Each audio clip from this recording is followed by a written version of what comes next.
우리 다 같이 기도하심으로 수요일 저녁 준비 찬양을 시작드리겠습니다. 기도하시겠습니다. 사랑하는 주님, 감사를 드립니다. 밖에는 비가 많이 오고 있습니다. 아버지 하나님, 이렇게 비가 많이 오는 이 시간에 주님 앞에 나와서 예배드릴 수 있음에 감사를 드립니다. 그리고 찬양 드릴 수 있음에 더 감사를 드립니다. 아버지 하나님, 우리의 찬양이 이 빗소리를 뚫고 주님 앞에 온전히 드려지는 예배의 찬양이 되기를 원하고 믿음의 찬양이 되기를 원합니다. 이 시간에 함께해 주옵시고 온 마음을 다하여서 온 힘을 다하여서 아버지 앞에 찬양을 드리는 귀한 시간이 될 수 있도록 도와주시옵소서. 예수님의 이름으로 기도드렸습니다. 아멘. 우리 309장 같이 부르시겠습니다.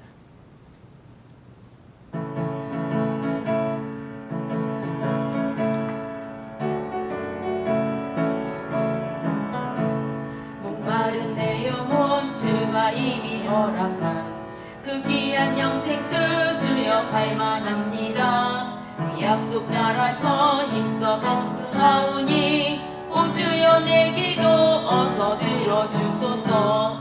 예수의 사랑 예수의 사랑 바다 물결같이 내게 임하니 영광의 물결에 온전히 쌓여서 내 영혼의 기쁨 한량 없도다.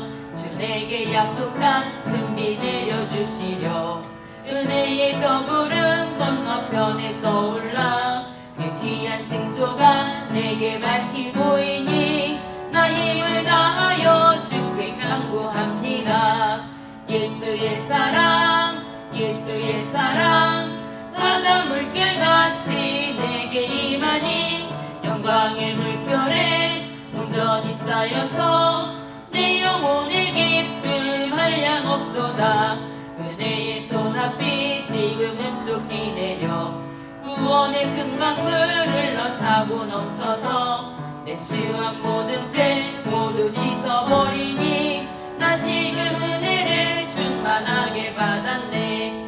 예수의 사랑 예수의 사랑 바다 물결같이 내게 임하니 영광의 물결에 온전히 쌓여서 내 영혼의 기쁨 한량 없도다. 그 차고 넘치는 주의 은혜의 물결 힘차게 밀려와 내게 만족합니다. 오 할렐루야로 주를 찬송하오니 내 맘의 기쁨이 항상 충만하리라. 예수의 사랑 예수의 사랑 바다 물결같이 내게 임하니 영광의 물결에 온전히 쌓여서 내 영혼의 기쁨 한량 없도다. 아멘. 우리 315장 부르시겠습니다.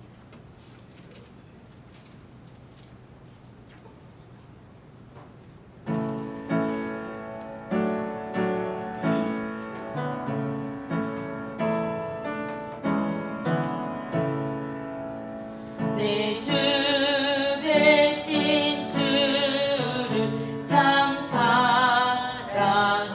사랑하고 꼭 그에게 죄를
이전보다 더욱 사랑합니다.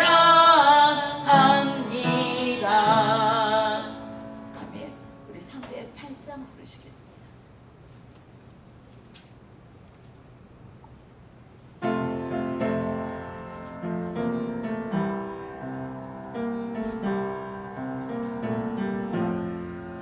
내 평생 살아온 길 뒤를 돌아보니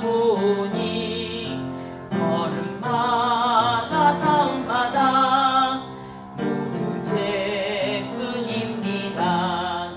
우리 죄를 사하신 주의 은혜 크시니 골고다의 언덕길 주님 바라봅니다. 나같이 못난 인간 주님께서 살리려 하늘나라 영광보좌 모두 버리시었네. 낮고 낮은 세상에 사랑 형상 입으신 하나님의 큰 사랑 어디에다 견주리. 예수님 나의 주님 사랑의 주 하나님 이제 나는 예수님만 높이면서 살겠네. 나의 남은 인생을 주와 동행하면서 주님 사랑 전하며 말씀 따라 살겠네. 아멘. 우리 406장 부르시겠습니다.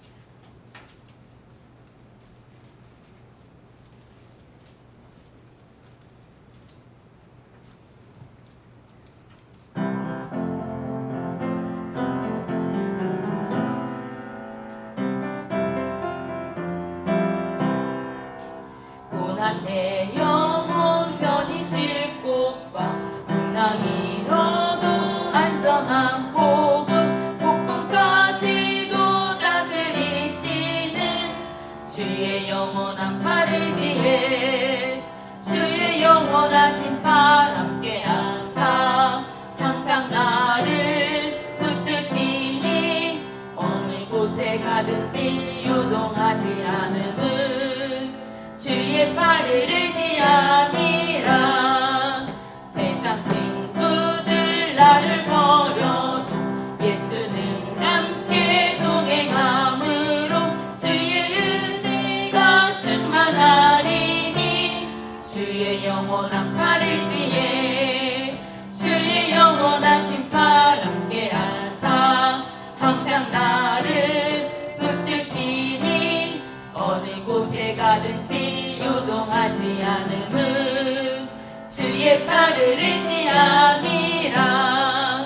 나의 믿음이 연약해져도 미리 예비한 힘을 주시며 위태할 때도 안보하시는 주의 영원한 팔 의지에 아멘.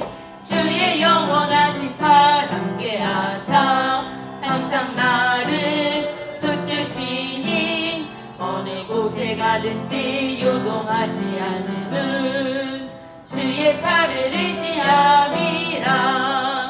능치 못한 것 주께 없으니 나의 일생을 주께 맡기면 나의 뭐든지 대신 지시는 주의 영원한 팔 의지에 주의 영원하신 팔 함께 하사 항상 나를 붙드시니 어느 곳에 가든지 요동하지 않음은 주의 팔을 의지함이라.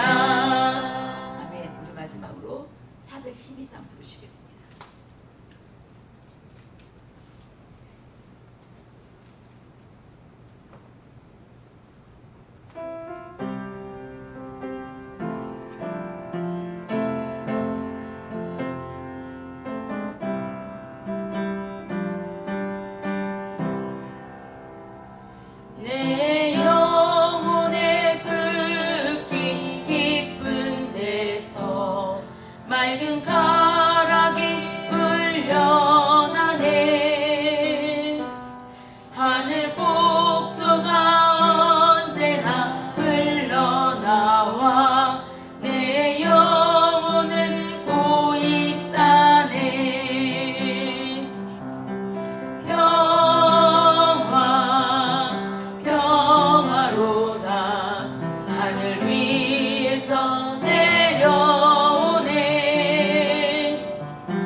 주께서 내 마음에 두신 기쁨은 그들의 곡식과 새 포도주가 풍성할 때보다 더하니이다.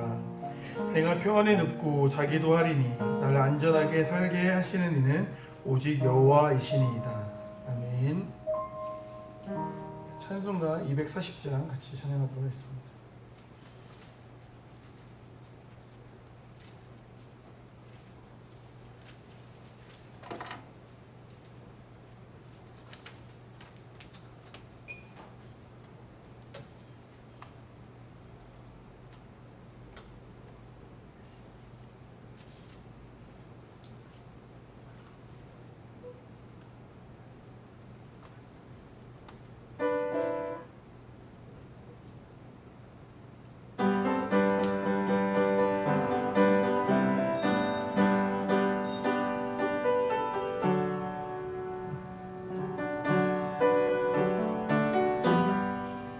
주가 맡긴 모든 역사 힘을 다해 마치고 밝고 밝은 그 아침을 맞을 때 요단강을 건너가서 주의 손을 붙잡고 기쁨으로 주의 얼굴 배우리.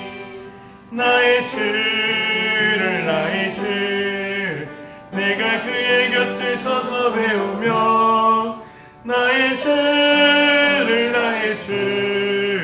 손에 못 자국을 보아 알겠네. 하늘나라 올라가서 주님 앞에 절하고 온유하신 그 얼굴을 배울 때 있을 곳을 예비하신 크신 사랑 고마워 나의 주께 기쁜 찬송 드리리. 나의 주를 내가 그의 곁에 서서 배우며 나의 주를 손에 못 자국을 보아 알겠네. 이 세상을 일찍 떠난 사랑하는 성도들 나를 맞을 준비하고 있겠네. 저희들과 한 소리로 찬송 부르기 전에 먼저 사랑하는 주를 배우리. 나의 주를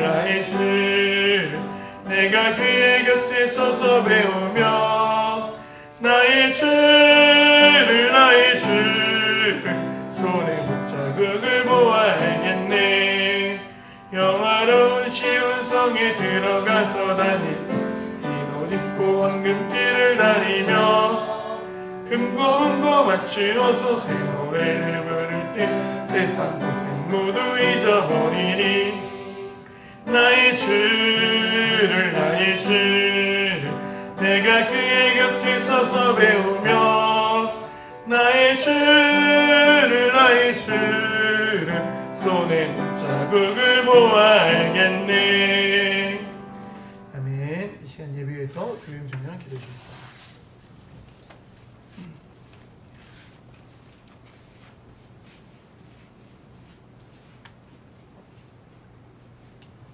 기도하겠습니다. 하나님 아버지 감사합니다. 이렇게 비가 오는 날 저희가 교회에 와서 하나님께 예배할 수 있게 해주심에 감사합니다. 주님, 이제 여름 수련회가 얼마 남지 않았습니다. 각 기관마다 수련회를 준비하는 동안에 저희가 기도로 준비할 수 있게 해주시고 이 기간에 저희가 모두 은혜를 받아 하나님의 뜻대로 삶을 살아갈 수 있는 저희가 될 수 있게 도와주세요. 다니엘 목사님을 세우셨습니다. 저희가 말씀을 듣고 한 주간도 힘이 될 수 있게 해주시고 저희가 하나님을 기억하는 삶을 살 수 있게 해주세요. 예수님의 이름으로 기도드렸습니다. 아멘.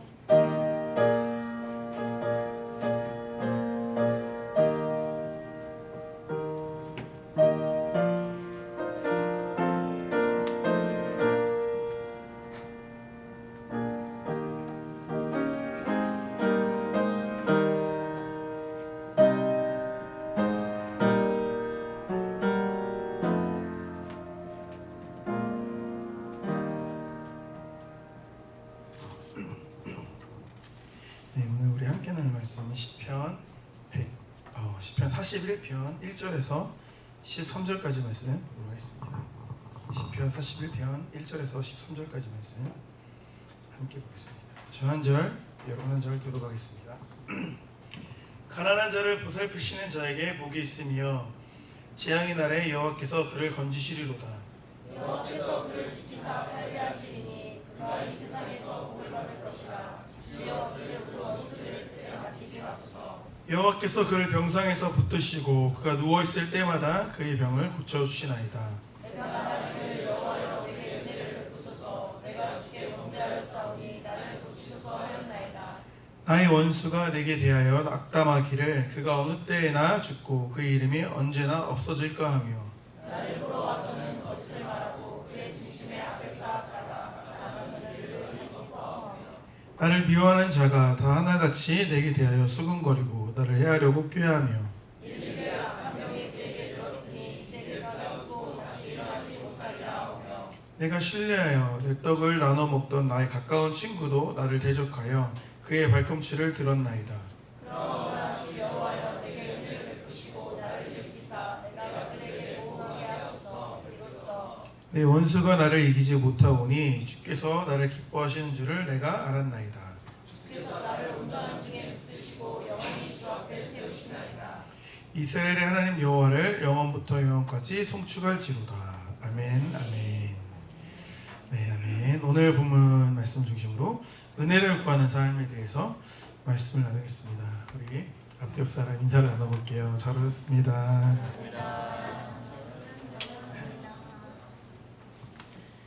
네, 잘 오셨다고 생각하시나요?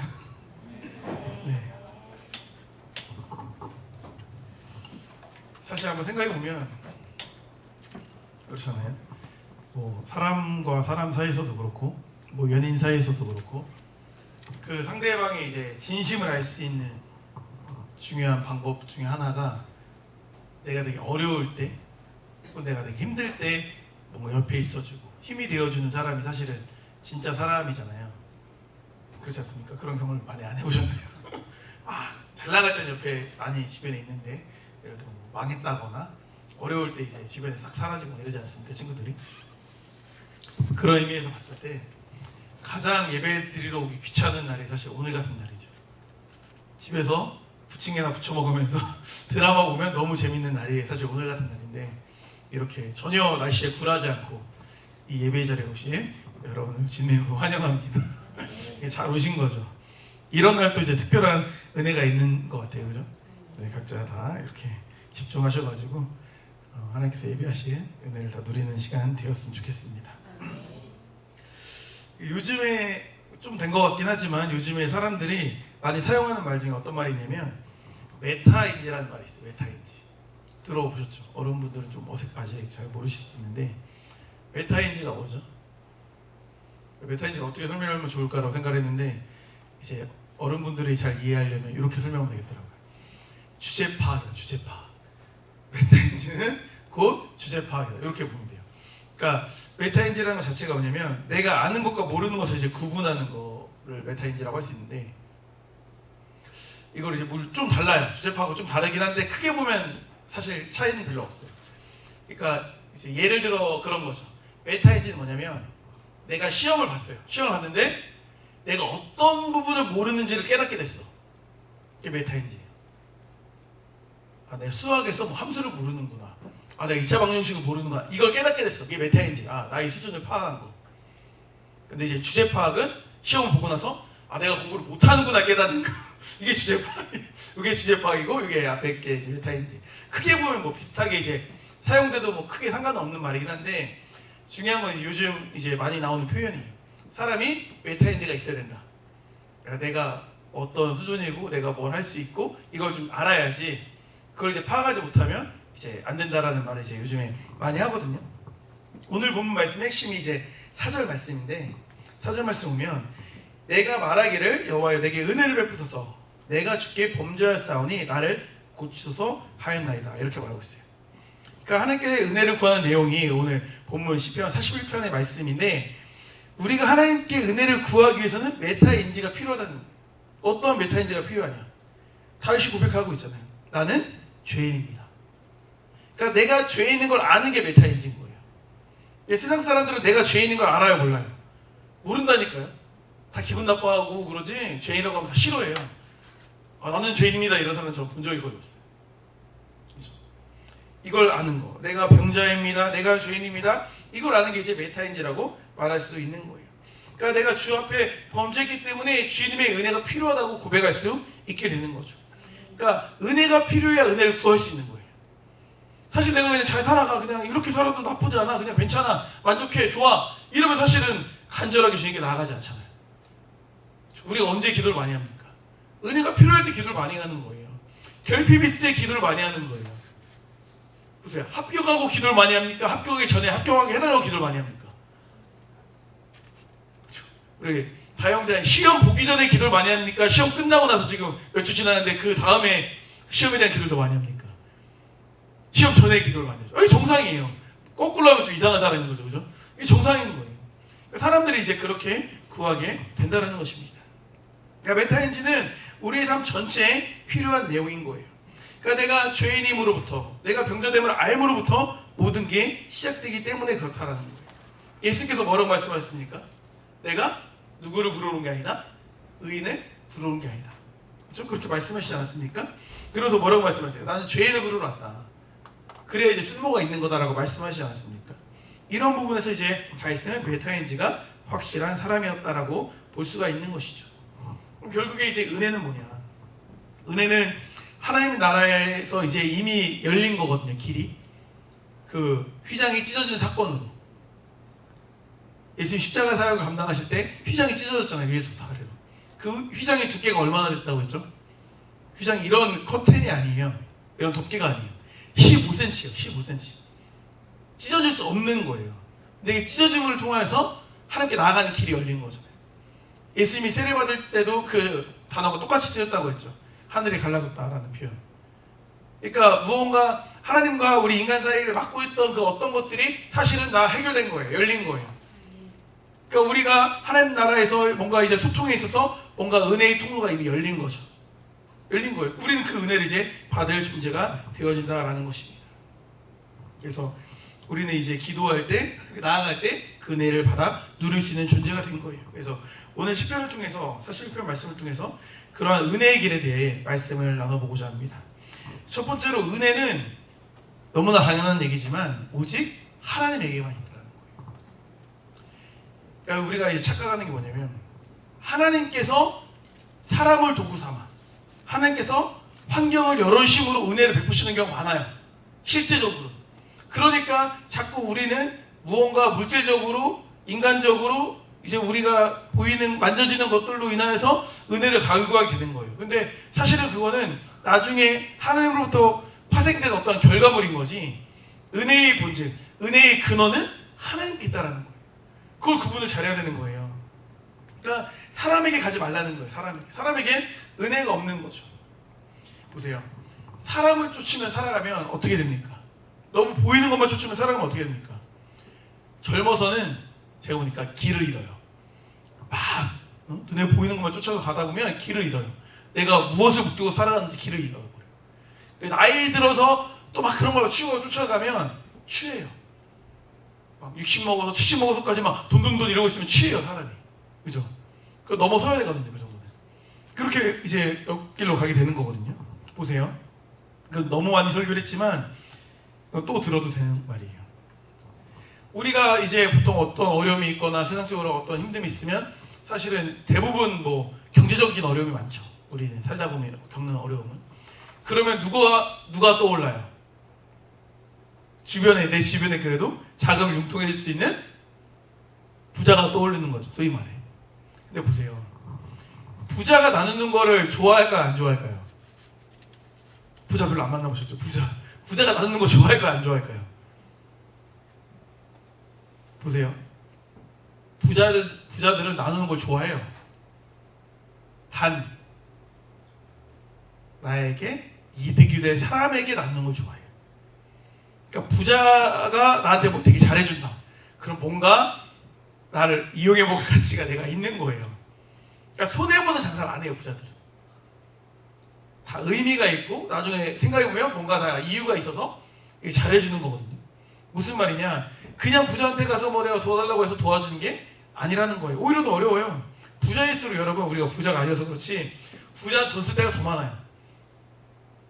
그렇죠? 아닐 것 같아요? 부자가 되보세요. 부자가 되면 쓸 때가 더 많아요. 일단 뭐 세금도 많이 내잖아요. 세금도 많이 내고 쓸 때가 많습니다.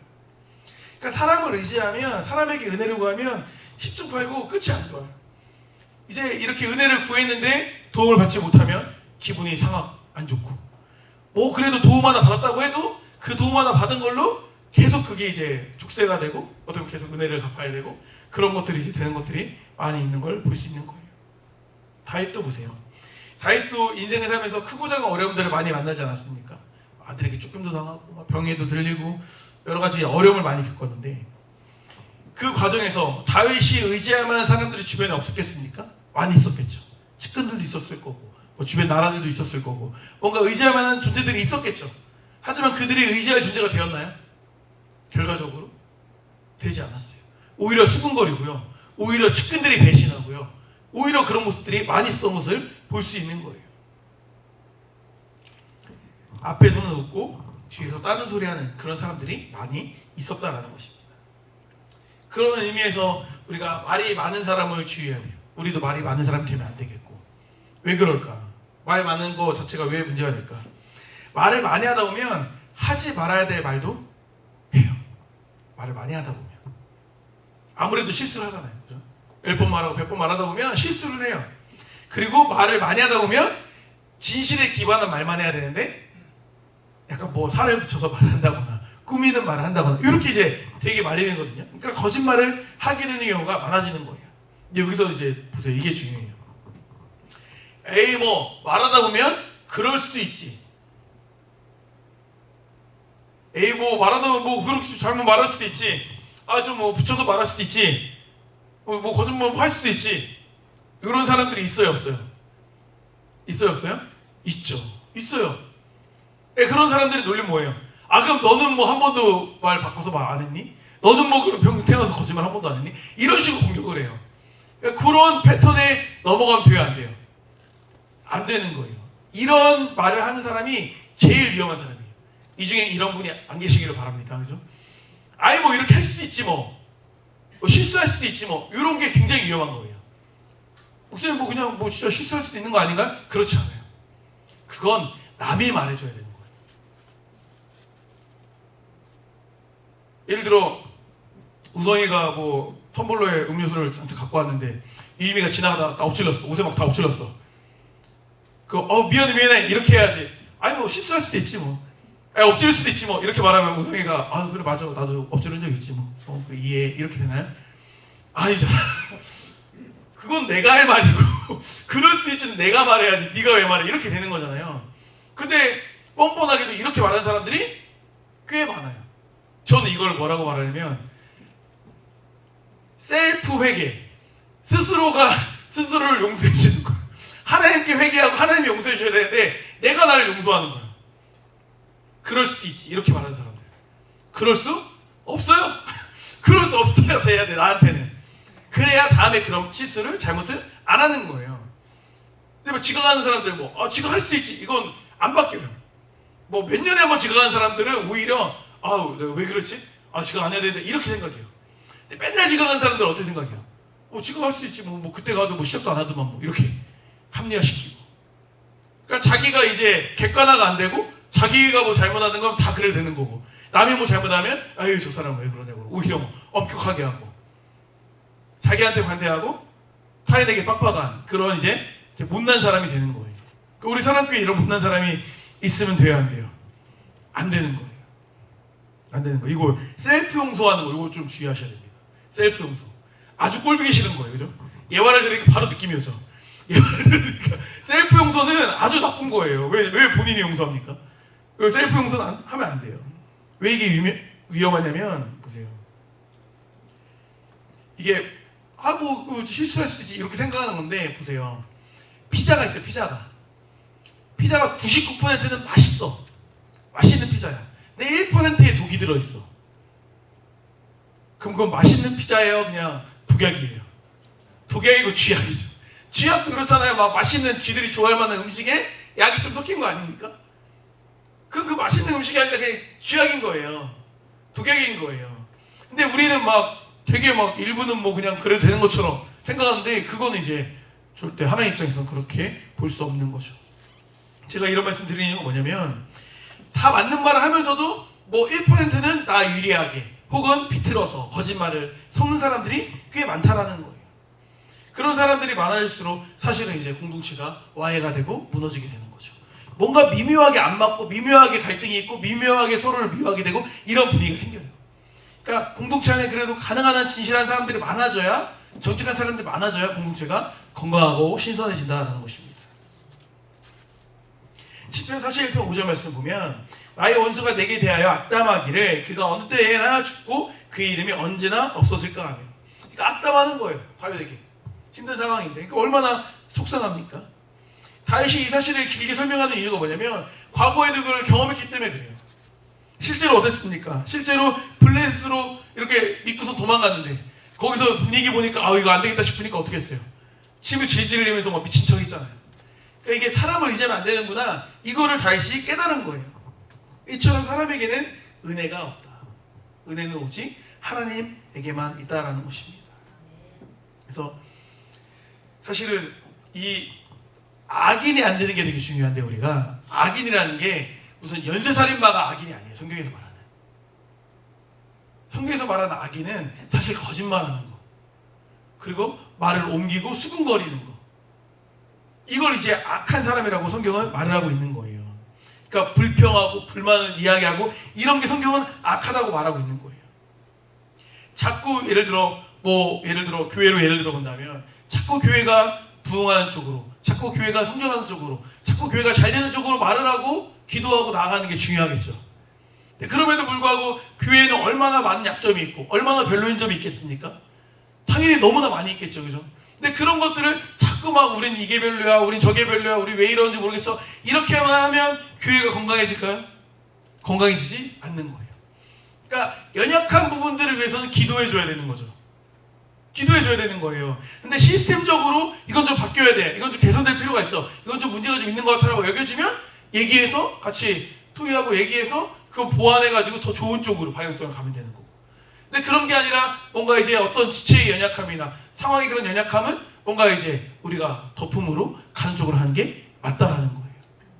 근데 그렇지 않고 자꾸 이제 불평불만하고 이렇게 되면은 이제 교회가 좋은 방향으로 가기가 어려워지는 거죠. 이건 뒤에서도 좀 다루게 될 내용이니까 넘어가도록 할게요. 그러니까 결국에 이거 바로 나오긴 하네요. 그러니까 신앙인은 교양인을 뛰어넘어야 돼. 교양인을. 그러니까 일반적인 교양인도 남 얘기 많이 해요, 안 해요? 안 하죠. 직장에서도 되게 교양 있는 사람들 있잖아요. 그런 사람들은 막 입 섞어가지고 남 얘기 별로 안 해요. 오히려 이제 기독교인들이 더 그런 거에서 약한 부분이 있을 수 있는 거예요. 보세요. 제가 이걸 말하고 싶은 거예요. 노아 사건을 보세요. 노아 사건. 노아가 이제 포도주를 진탕 먹고서 막 벌거벗고 자고 있잖아요. 근데 자식 중에 어떤 사람은 그 벌거벗은 걸 보고 말하고 다니고, 어떤 사람은 그걸 덮어줬죠. 노아가 부끄러운 일을 한 건 맞아요. 노아가 엄청 잘한 게 아니죠. 뭐 잘못한 거죠. 그러니까 노아가 그 부끄러운 일을 한 건 노아의 몫인 거예요. 근데 그 부끄러운 일을 우리가 굳이 알릴 필요는 없다라는 거예요. 성경이 말하는 건. 원리는 어떻게 하라는 거예요? 덮어주라는 거예요. 이걸 잘 구분하세요. 목사님, 그럼 막 죄를 다 가려주라는 겁니까? 죄를 없던 걸로 하라는 겁니까? 이걸 말하는 게 아니에요. 성경에서 말하는 그게 아니라 연약함을 덮어주라는 거죠. 나약함을 덮어주라는 거예요. 죄를 덮어주라는 게 아니에요. 죄는 죄의 문제로 또 해결해야 될 부분이 당연히 존재하는 거겠죠. 좋은 게 좋은 걸 말하라는 게 아니라 우리 연약함을 덮어주는 자세가 필요하다는 걸 말하고 있는 거예요. 근데 우리는 아무래도 그게 잘 안 되죠. 뭐 저도 안 되고 여러분들도 안 되는 부분이 존재하는 거예요. 그러니까 여기서 성경에서 말하고 있는 건 부족함을 좀 이해해 주자는 거예요. 넘어지면 좀 일으켜 주자는 거예요. 넘어졌네 뭐라고 하지 말고, 부족하다고 뭐라고 하지 말고 좀 보완해주고 살펴주고 이렇게 하자는 거예요. 그게 교회 공동체 아닙니까? 이런 정신을 가지고 살아가는 것이 굉장히 중요하다는 거예요. 서로를 보완해주는. 그러니까 은혜의 길이 있고 하나님을 대적하는 길이 있는 거예요. 남의 허물을 떠들고 다니고 다 저주하고 다 막 이렇게 욕을 하면 그게 결국에 독인 거예요. 다윗은 근데 그렇게 하지 않았죠. 허물을 덮어주죠. 실제로 이제 도망가는 길에 시므이라는 사람이 다윗에게 막 가뜩이나 열받는데 열받게 하잖아요. 먼지 뿌려가면서 막 저주를 하지 않습니까? 다윗이 기분이 좋았겠어요? 안 좋았겠어요? 안 좋았겠죠. 부하들이 막 저거 그냥 찢어 죽이냐고 하는데 다윗이 어떻게 해요? 네, 냅두라고 하잖아요. 어떻게 한 거예요? 그걸 덮어준 거죠. 물론 아주 용서하지 않았어요. 죽을 때 유언해가지고 제 편안하게 죽지 못하게 하라고 유언하긴 하는데 적어도 자기가 살아생전에 걔를 강제적으로 죽이거나 해야지 않았어요. 그 정도도 대단한 거죠. 사실은 대단한 거예요. 그런 마음이 우리에게 필요한 거죠. 다윗은 하나님께 다 쏟아부은 거예요. 크리스천은 그렇게 살아야 되는 거예요. 내 뜻이 아니라 하나님의 뜻을 이루려고 하는 것이 중요하다는 것입니다. 은혜는 사람에게 없고 하나님에게만 있다는 것을 다윗은 누구보다 많이 깨달은 사람이었다는 것입니다. 9절 말씀 보세요. 내가 신뢰하여 내 떡을 나눠 먹던 나의 가까운 친구도 나를 대적하여 그의 발꿈치를 들었나이다. 이 배신의 역사에 대해 이제 말하고 있는 거 아닙니까? 예수님께서도 이 말씀을 인용하세요. 누구에게? 가룟 유다에게 이 말씀 인용하세요. 요한복음 13장 18절 말씀 보니까 내가 너희 모두를 가리켜 말하는 것이 아니니라. 나는 내가 택한 자들이 누구인지 아노라. 그러나 내 떡을 먹는 자가 내게 발꿈치를 들었다 한 성경을 응하게 하려는 것이니라. 이렇게 말씀하고 계시는 거죠. 그럼 이제 요한복음에서 예수님에게 있어 이 배신자는 그렇죠? 가룟 유다였다면 다윗에게 있어 여기서 묘사된 배신자 누구였을까?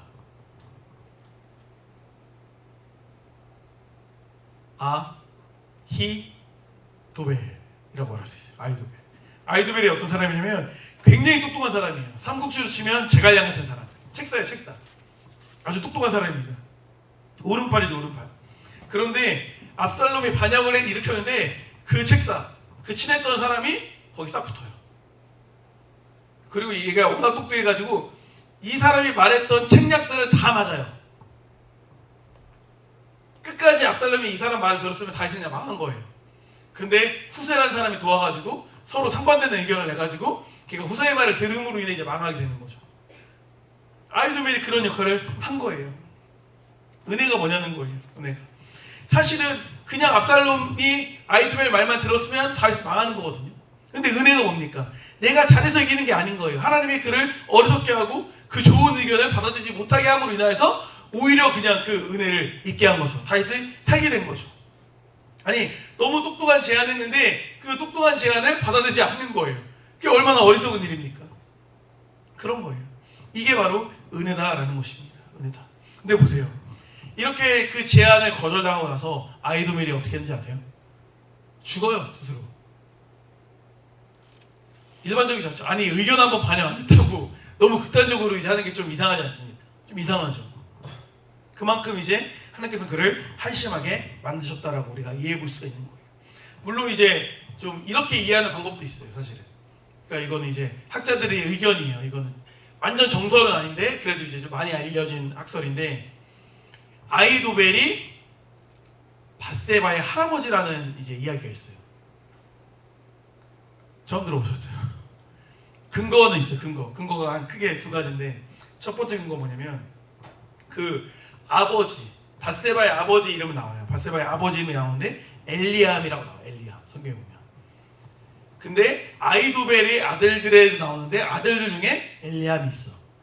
물론 동명이인일 수도 있지. 근데 확률적으로 고세대긴 하니까 그 아버지의 가능성이 있겠다라고 보는 거죠. 요거 하나만으로 좀 약해. 또 한 가지는 이제 우리가 더 잘 아는 거지만 아히도벨이 이제 했던 책략 중에 뭐가 있냐면 다윗의 후궁들과 동침하라 그래요. 압살롬 보고. 사실은 자기 어떻게 보면 딸이 다윗한테 당한 거잖아요. 밧세바니까. 그러니까 뭔가 그 책략의 일부기도 했지만 뭔가 그거를 너도 이 속상함을 느껴봐라 다윗한테.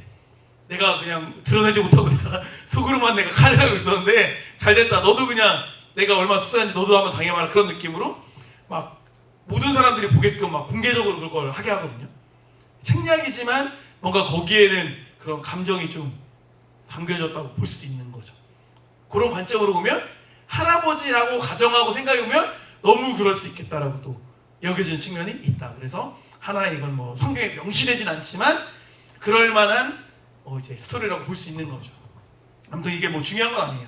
하지만 재밌긴 하니까 그래도 재밌긴 하니까 얘기를 드린 거고 중요한 건 뭐냐? 하나님이 은혜로 이끄실 때 사실 누가 봐도 아이돌 말을 듣고 그걸 하는 게 맞는데 후세는 또 막 다윗하고 친한 사람이었는데 그 말을 들어버려가지고 망하게 되었다라는 것입니다. 이처럼 사람이 중요한 게 아니라 사람을 의지하는 게 아니라 누구를 의지하는 게 중요하다? 하나님을 의지하는 게 중요하다. 은혜는 하나님께로부터 있다는 사실을 우리가 반드시 기억해야 됩니다. 두 번째는 하나님의 은혜는 한계와 고난을 통해 일하신다는 거예요. 그러니까 우리가 은혜를 받을 때 걸어가는 길은 세상의 길과 다른 거예요. 세상의 길은 인과응보거든요. 합리적이죠. 이성적인 거예요. 원인과 결과에 따라 법칙에 따라 움직이는 거거든요. 하지만 결국에 그 길은 망하는 길인 거죠. 세상의 길은. 반면에 하나님의 길은 인과의 법칙을 뛰어넘는 길이에요. 은혜의 길이고 섭리의 길이죠. 홍해를 가르는 길, 여리고성을 무너뜨리는 길. 세상적으로 볼 때 말도 안 되는 비합리적인, 비현실적인 일인데 하나님은 그렇게 역사하시기도 하신다라는 것입니다. 동시에 그렇게 초자연적으로 모든 걸 뚫고 가시기도 하지만 동시에 고난과 한계라는 방식을 통해서도 이루신다라는 거예요. 이건 정말 많이 이제 우리가 설명하는 내용이지 않습니까? 우리가 항상 그런 의문이 있죠. 주님, 이왕 이 길을 갈 거면 좀 편하게 가면 안 됩니까? 좀 쉽게 가면 안 됩니까? 그냥 이왕 해줄 거면 좀 빨리 그냥 편하게 해주면 안 됩니까? 저희 사랑하신다면서요. 사랑한다는데 왜 이렇게 우리를 막 힘들게 합니까? 이런 생각이 우리에게 기본적으로 있어요. 그때는 항상 뭘 떠올려야 돼요? 광야를 떠올려야 돼요. 광야를 떠올리시면 돼요. 사람마다 광야가 누구는 40년, 누구는 30년, 누구 20년 다를 수도 있어요. 하지만 반드시 광야는 지나가야 돼요. 누군가는 뭐 이제 시내산 가가지고 율법 받고선 들어가서 그게 한 1년쯤 넘거든요. 그 1년 좀 넘는 시간 만에 바로 가나안 땅에 들어간 사람도 있긴 하겠죠. 근데 아주 드물겠죠. 대부분은 그 38년 이상의 그 뺑뺑이를 도는 과정이 필요하다라는 거예요. 그럼 왜 하나님께서 이렇게 40년 동안 이스라엘 백성들을 고생시켰을까? 이유가 뭐였어요? 이유가 뭐죠? 두 글자죠. 딱 두 글자. 뭐예요? 그렇죠. 순종의 결국에 훈련인 거예요. 훈련.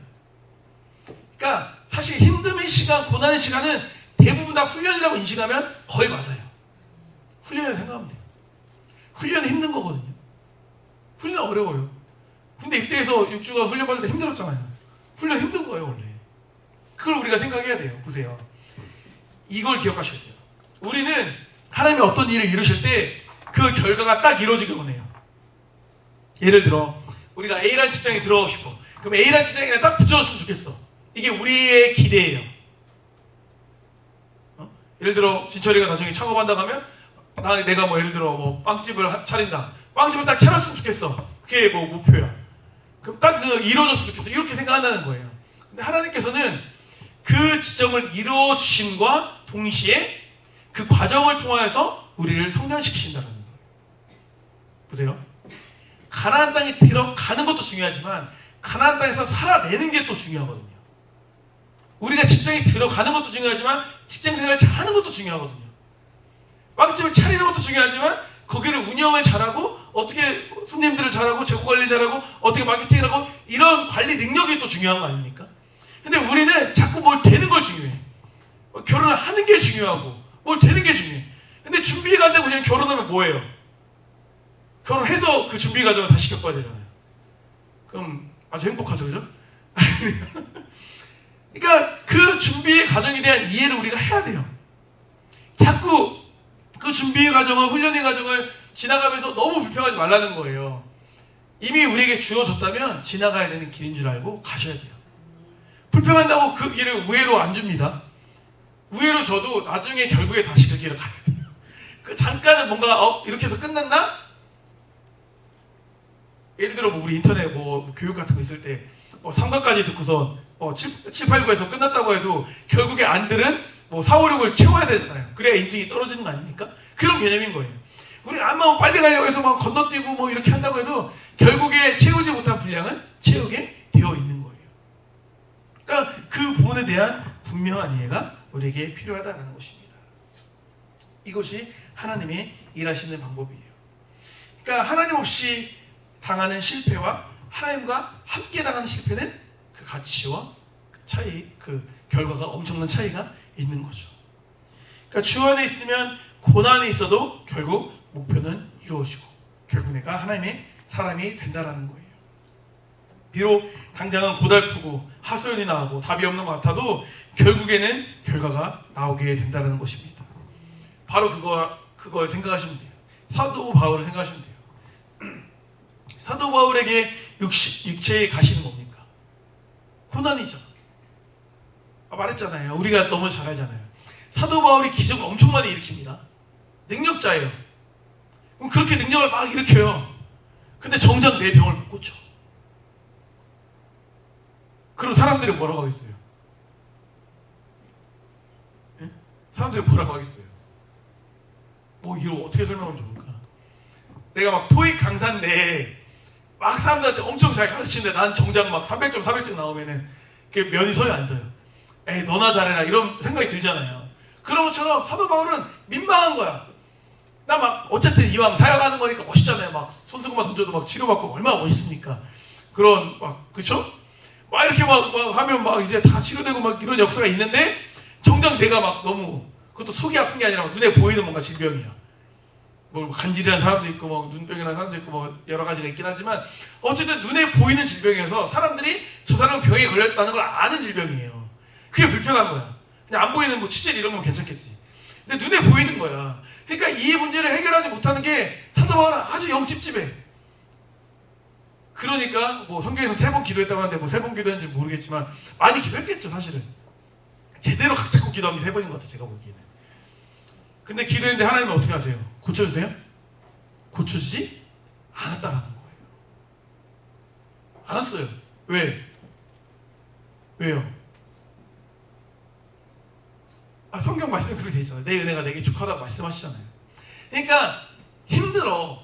근데 힘든데 네가 하나님 나라에 일하고 귀한 거 오케이 알겠는데 그냥 힘든 거 너가 그냥 가지고 가 이거예요. 그러니까 우리가 암만 열심히 기도한다고 해서 우리 암만 열심히 막 신실하게 신앙생활 한다고 해서 무조건적으로 나의 문제를 다 해결해 주는 건 아니라는 걸 여기서 알 수 있는 거예요. 그게 내가 신앙이 부족해서도 아니고 내가 기도를 조금 해서도 아닌 거예요. 내가 안고 가야 되는 어떠한 고난의 부분이 존재할 수 있는 거예요. 벗어지지 않는 십자가가 있을 수 있는 거예요. 그러니까 그거는 이제 내가 또 감안해야 되는 부분이 있을 수 있는 거죠. 그런데 어때요? 사도 바울 어때요? 고난이 있고 힘듦이 있었지만 그게 장애가 됩니까? 그게 복음 전파에 사실 본인이 부끄럽다고 말했던 것 뿐인 거지 실제로 복음 사역에 있어서 장애가 됩니까? 되지 않죠. 누구보다도 활발하게 복음 사역을 했고 누구보다도 귀한 결과를 얻지 않았습니까? 상관이 없는 거예요. 안고 가라는 거예요. 안고 가라는 거. 가시는 가시대로 있고 일은 일대로 되게 하시는 거예요. 이것 또한 은혜라는 거죠. 이것 또한 은혜라는 거. 이걸 발견하셔야 돼요. 그냥 나의 삶에 아무 문제가 없이 그냥 개운하게 신앙생활하고 싶어. 이건 욕심일 수 있는 거예요. 욕심일 수 있다. 욕심일 수 있다. 이 문제만 해결해주면 내가 뭐 정말 신앙생활 잘할 텐데 이건 내 생각일 수 있다. 이걸 생각하셔야 돼요. 그래 일단 그렇게 생각하셔야 돼요. 나에게 이런 짐이 있어요. 나에게 고난이 있고 이런 육체의 가시가 있고 어려움이 있어요. 그러면 우리도 바울처럼 기도할 수 있어야 돼요. 항상 이게 나에게 허락된 짐은 아닐 수 있거든요. 그렇죠? 나에게 허락된 짐이 아니라고 한다면 그거를 벗겨줄 수 있고 기도했을 때. 또 그게 아니라면 이게 고난이고 과정 가운데 필요한 부분이라면 이 과정이 지나고 해결해 주실 수도 있겠죠. 근데 그것도 아니고 이것도 아니야. 그러면 달고 가야 되는 거죠. 그건 이제 그냥 달고 가야 되는 거예요. 그런 마음가짐으로 우리가 나아가면 훨씬 인생이 자유로워집니다. 자꾸 어떤 하나의 문제에 집착해서 어떤 문제가 해결돼야 내가 앞으로 나아간다라고 자꾸 생각하는 거예요. 우리가 시험 문제 풀 때도 뭐 3번 문제를 푸는데 벌써 딱 막혀. 그럼 그 문제만 막 풀고 씨름하다가 뒤에 시간 부족해서 못 풀고 내는 사람들 있어요, 없어요? 있어요. 근데 딱 했는데 예를 들어 뭐 3분 5분 했는데 이거 아니야. 이거 안 되겠어. 그럼 어떻게 해야 돼? 넘어가야죠. 넘어가고 뒤에 푼 다음에 다시 돌아와야죠. 그죠? 그런 식인 거예요. 우리가 뭔가 이제 있을 때 우리 마음에 불편하게 하는 그런 게 있을 때 그것만 자꾸 붙잡고 있고 주님 이거 해결해서 이것만 하다 보면 우리가 신앙이 저 멀리까지 가야 되는데 못 가요. 못 가. 맨날 난 이 자리에 있어. 맨날 기도하면 맨날 이것만 기도해. 그렇게 뚫고 나가야 되는 부분도 있겠지만 때로는 얘를 두고 얘를 그냥 안고 얘를 그냥 싸매고 가야 되는 경우도 있는 거예요. 이걸 이제 우리가 기도하면 분별해야겠죠. 반드시 지금 이걸 통과해야 되는, 이게 회피하는 게 되면 안 되죠. 여리고성 같은 경우에 뚫고 가야 되죠. 피하면 안 되겠죠. 그런 문제라면 그렇게 뚫어야 되는 거고, 그게 아니라 사도바울과 같이 내가 그냥 안고 가야 되는, 받아들여야 되는 문제라면 안고 가야겠죠. 이걸 이제 우리가 분별할 수 있어야 되는 거예요. 니체는 이런 말을 했습니다. 나를 죽일 수 없는 것이 나를 더 강하게 만든다. 멋있는 말이죠. 나를 죽일 수 없는 것이 나를 더 강하게 만든다. 그러니까 죽지 않고 우리가 살아남으면 결국 더 강해지고 커지는 거예요. 하나님께서는 나의 한계 상황을 통해 그렇게 나를 성장시키시는 거예요. 아파도 보고 떨어져도 보고 잘 돼도 보고 성공도 해보고 이리저리 해봐야 돼요. 그러면서 우리가 어떻게 되는 거예요? 넓어지는 거예요. 경험할수록 다양성이 생기는 거예요. 최근에도 그 보이스 피싱 때문에 일화가 있었는데 이 집사님 톡방이 있어요. 아저씨들 톡방이 있어요. 집사님, 이재 집사님이랑 김희선 집사님이랑 이제 이천 집사님이랑 톡방이 있었는데 거기서 막 그런 거 막 공유해요. 요즘에 보이스 피싱 많다고 이런 거 공유하거든요. 재밌는 이야기니까 들려드릴게요. 어느 날 이제 막 전화가 오는 거예요. 전화가 오는데 막 문자가 이제 막 경찰이니까 받으세요. 막 이렇게 연락이 와요. 그러니까 콧방귀도 안 끼죠. 요즘에는 뭐 경찰은 무슨 경찰이냐. 이제 안 받았어요. 무슨 이제 지난번에 소방서에서 전화가 한번 당했어가지고 안 받았는데 진짜니까 받으세요. 막 이렇게 해요. 하도 거의 한 이틀을 그랬나? 그래가지고 이제 그 경찰서로 찾아가지고 전화를 했더니 진짜 경찰이 맞더라고요. 여기 이제 통화를 해본 결과 자꾸 제가 무슨 피싱 사이트에 접속을 했다는 거예요. 근데 뭐 들어볼 기억이 없는 거예요. 뭐 이것저것 인터넷 하다 보면 뭐 들어갔을지도 모르는데 기억이 전혀 없는 거예요. 근데 이제 그 경찰 입장에서는 들어간 적이 없다고 하니까, 근데 걔네는 이제 들어간 게 기록에 남으니까 분명히 들어갔는데 들어간 적이 없다고 하니까 제가 거짓말을 한다고 생각하는 거예요. 거짓말하는 이유가 이미 피싱하는 그 애들한테 제가 세뇌를 당해가지고 가스라이팅을 당해서 자꾸 이제 신고하지 말라고 이렇게 해가지고 신고를 안 하는 것처럼 걔는 생각하더라고요. 아무튼 그렇게 해가지고 결국에 이제 그 경찰을 만나서 이제 얘기를 하게 됐는데, 그러다가 이제 나중에 핸드폰에 뭐 그런 깔린 거 없는 거 보고 확인하고 이게 끝났는데 갑자기 딱 생각이 나는 거예요. 지희하고 카톡방이 생각나는 거예요.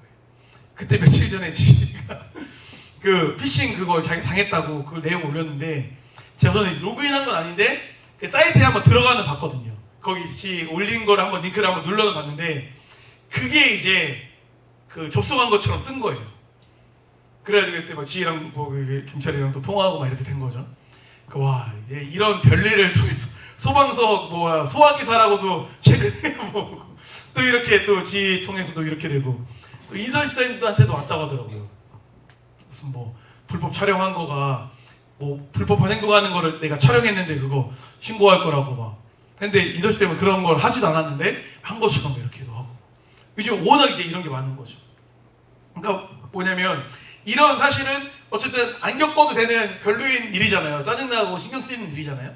근데 이런 걸 경험함을 통해서 뭐가 되는 거예요? 예방 효과가 되는 거죠. 여러분 뭐 접속하지 마세요. 뭐 클릭하지 마세요. 이런 걸 얘기할 수 있잖아요. 이런 게 저는 이제 어떻게 보면은 나의 고난과 힘듦이 누군가에게 득이 되는 거죠. 그런 게 정말 많아요. 저는 뭐 인생에 하나님이 다양하게 이제 목회 때 써먹으라고 경험을 하게 해주셔가지고 친구 때문에 다단가에 가서 하루 교육도 받아봤고 뭐 이런 게 있어요. 그런 경험들이 이제 막 군대에서도 막 엄청 다양한 경험 제가 많이 했잖아요. 저처럼 다양한 경험하는 사람 저 본 적이 없어요. 진짜 정말 다양한 경험을 많이 했거든요. 군대 얘기만 해도 한 2년을 설교할 수 있어요. 제가 군대. 하도 다양한 경험을 많이 해가지고 그런 것처럼 이제 나의 그 고난, 왜냐면 군대는 너무 힘들었던 공간이니까 막 죽고 싶고 막 이랬으니까. 근데 그 다양한 경험들이 결국에 또 나를 세워주는 자양분이 된다라는 거예요. 보세요. 하나님의 방법은 그래요. 모세를 한번 생각해보세요. 모세가 몇 세에 부름받았습니까? 80세에 부름받았어요. 80세. 그 모세 입장에서는 사실은 아예 좀 멀쩡하고 힘 있을 때 내가 뭔가 민족을 위해 해보고 싶은 걸 40세 때 날 썼으면 얼마나 좋았겠습니까? 근데 이제 다 늙은 본인 생각에 다 늙은 나이에 왜 나를 부르시지? 이럴 수 있는 거예요. 그래갖고 아우 나 좀 힘드니까 뭐 말도 어느라고 뭐 힘드니까 날 좀 도와줄 사람이 필요합니다라고 하니까 아우 붙여줄게 도와줄 사람 붙여줄게 하는 거죠. 근데 붙여준 사람 보니까 나보다 더 늙은 사람이 오네? 생생한 사람이 와야지 준비돼서 좀 부려먹고 하는데 나보다 더 늙은 사람이 오는 거야. 모세 입장에서 이제 한숨이 나오는 거죠. 답답한 거예요. 그러니까 하나님께서는 이렇게 이끄신다니까요. 기도원 막 보세요. 전쟁을 해야 돼. 근데 이미 우리 모인 병사가 상대보다 너무나 열세야. 그럼 어떻게 해서든 막 더 끌어와가지고 막 그래도 비슷하게 붙었으면 좋겠는데 오히려 어떻게 하세요? 더 집에 보내래. 또 보내고 결국에 몇 명 남겨요? 300명 남겨요. 제가 기도원 했으면 진짜 화가 났을 것 같긴 해요. 여러분들 어떠세요? 아니 이렇게 붙어도 사실은 비등비등하고 힘든데 그걸 300명 이게 말이 되냐는 거예요. 그런 마음 있잖아요. 아니 그렇게 될 거면 하나님 그냥 다 알아서 하시지. 300명은 또 왜 남긴데 그냥 알아서 몰살시키면 되지. 이렇게 이제 막 삐딱해지는 거예요. 근데 하나님은 하나님만의 그냥 분명한 신념이 있는 분이에요. 하나님은. 근데 하나님은 우리가 하나님한테 맞춰야지. 하나님 보고 우리한테 맞추라면 돼요 안 돼요? 안 돼요. 우리가 맞춰야 되는 거예요. 홍해 앞에서 막 이렇게 건너라고 하시는 거예요. 하나님은 그 막 궁지에 모른다니까요. 우리를 뒤에 병사 쫓아오고 말했잖아요. 옆에는 뭐 절벽이었을 거라고 말하잖아요. 그러니까 그렇게 궁지로 몰아요. 우리를 막 힘들게 만든다니까요. 근데 결국에 그 홍해를 건너간 그 역사를 경험케 하시는 거예요. 그러한 뭔가 과정을 통해서 신앙이 성장하는 거예요. 보세요. 민계명제가 대학원 들어갈 때 그냥 쏙 들어갔으면 감동이 이만큼 있었겠어요? 처음에 저희도 쏙 들어가는 줄 알았죠. 한 명 뽑는데 한 명 지원했다고 해가지고 저는 그런 줄 알았어요. 근데 그게 아니라 에티리를 통해서 가는 게 한 명이고 다른 연구원들에서 막 들어온 거예요. 한 명이 아니었던 거예요. 게다가 점수도 커트라인이 원래 거기는 뭐 더 높은데 에티리가 이제 어떻게 보면 커트라인이 낮아가지고 그걸 통해서 가다 보니까 이제 다른 사람들과 비교했을 때 그 점수가 오히려 민계명이 낮은 거지. 그러니까 조건적으로 봤을 때는 합격할 수 있는 확률이 굉장히 줄는 거예요. 심지어 에티리에서 그 창구 자체를 아예 새로운 원장님이 없애버리려고 하고 막 그랬던 거예요. 그쪽 파트를 아예 없애버리려고. 그러니까 들리는 소식마다 다 위기의 소식이었죠. 막 어려울 것 같아요. 안 될 것 같아요. 희망을 버려야 될 것 같아요. 그런 과정 가운데서 정말 구사일생으로 합격을 했으니까 은혜인 거예요. 할렐루야. 그런 거예요. 물론 이제 졸업하고 그 과정도 아마 그렇게 될 거예요. 똑같이 아마. 겨우 지금은 너무나 힘들고 좋지만 막상 이제 교수님과 학생으로 만나고 연구하다 보면은 힘든 일이 생겨요, 안 생겨요? 생겨요. 아 다락회에서 그렇게 은혜롭고 친절하던 분이 막 사무실만 가면 악마처럼 보이고 막 또 얘기 들어보니까 민계명제가 근무하는 곳이 에테리 안에서 근무한다고 하더라고요. 그 바이오 쪽에서. 그러면 거기에 우리 다락회 형제님들이 한 3-4명 있는 거잖아요. 노 박사님이랑 박경기 박사님 다 거기 있는 거잖아요. 다 그렇게 너무 신실한 분들이 있는데 아무도 안 도와줄 거거든. 다 뭐라고 할 거야. 왜 이거 안 하냐고 하고 다 뭐라고 할 거야. 거기서 오는 이제 그 딜레마. 거기 다락회에서 그렇게 막 나 잘해주는데 여기 오면 막 완전 다른 사람처럼 막 날 갈고 사람이 너무 막 이중적으로 보이고 막 다 막 악마처럼 보이고 이런 순간에 올 거라는 거예요. 막 집에 와서 울고 이럴 수 있어요. 아무도 안 도와줄 거예요. 아무도 안 도와준다니까. 아무도 안 도와줘요. 그 과정을 넘어가야 되는 거 넘어가야 돼. 이제 시작이에요. 지휘선생님도 염려돼서 말하더라고. 이제 시작이에요. 지난번에 그죠? 이게 막 합격했다고 좋아하는데 그 출애굽했다고 좋아하는 거예요. 웰컴 투 광야. 광야로 들어가는 건데 출애굽만 신난 거예요. 출애굽만. 와 출애굽 이러고 있는데 지금 앞에 펼쳐진 광야의 길이 있는 거예요. 그거 이제 지나가야 돼요. 지나가야 돼. 오늘 민계명제의 금요철야가 은혜가 됐다. 그러면 오늘도 힘들었구나. 이번 주 힘들었구나. 이렇게 생각하시면 맞는 거예요. 얼추 맞아요. 그죠? 지휘사님, 찬양님도 은혜로울 때는 이제 힘들 때잖아요. 그죠? 그 힘들 때 이제 은혜롭게 되는 거예요. 이런 거예요. 이런 거. 하지만 중요한 건 뭐예요? 결국엔 승리한다. 결국엔 이거예요. 이거 사실은. 아둘람굴에 모인 사람들은 그냥 깡패고 막 시원찮은 사람들의 막 그냥 사회 부정자들이었어요. 근데 그 사람들이 그 다윗과 함께하는 그 고난 시간을 지나고 나니까 이스라엘의 영웅, 용사, 31명의 용사 여기에 이름을 올리는 거예요. 그 과정이 필요하다. 지나가야 되는 거, 지나가야 되는 거. 그러니까 어떻게 보면 이렇게도 표현할 수 있을 것 같아요. 황당한 일들이 모여서 황금 시대를 열어갈 수 있는 거예요. 그걸 지나가야 돼. 겪어야 돼. 이걸 받아들일 수 있는 우리가 되었으면 좋겠습니다. 믿음은 자신이 죄인이자 병자임을 깨닫고 하나님의 은혜를 구하는 메타인지에서 출발하는 거예요. 은혜는 결코 사람에게서 오지 않는다.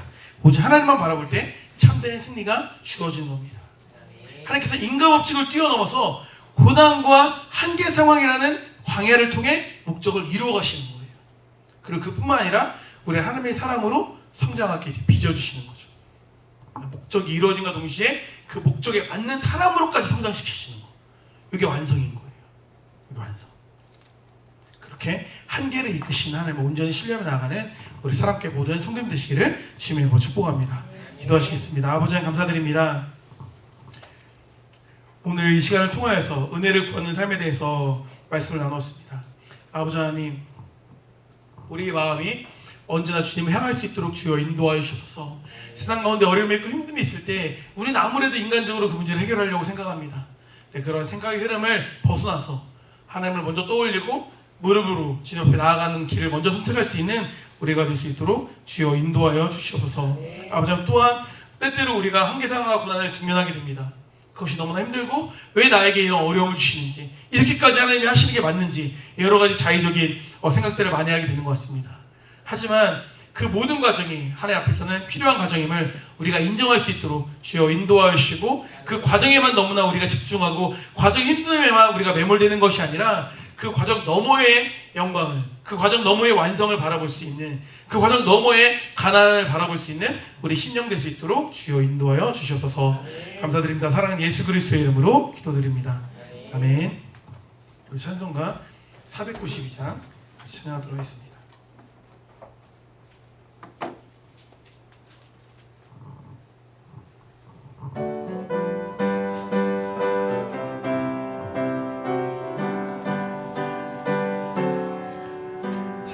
세상에 내가 살면서 항상 찬송 부르다가 나의 처음으로 오라 하시면 영광 중에 나아가리.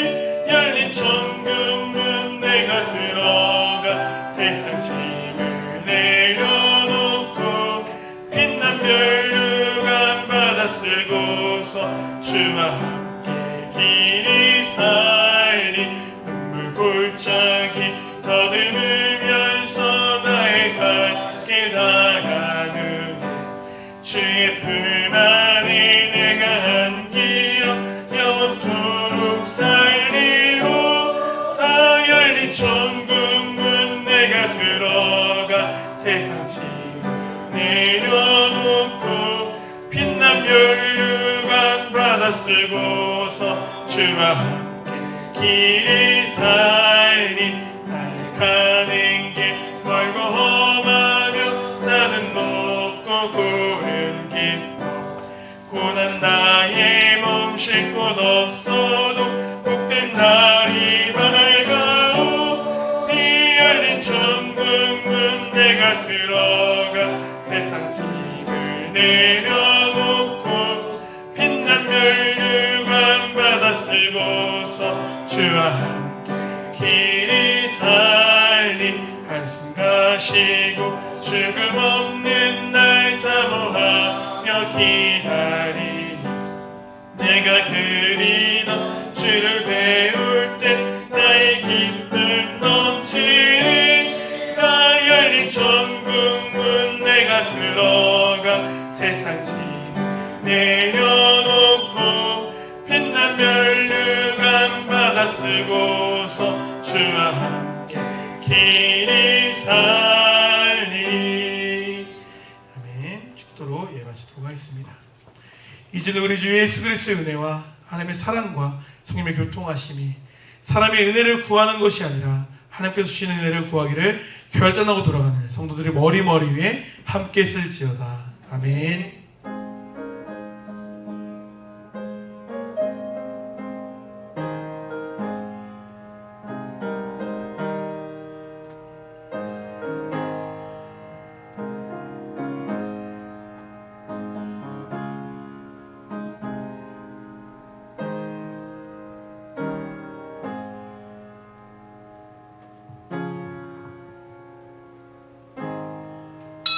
이것으로 수요일을 마치도록 하겠습니다.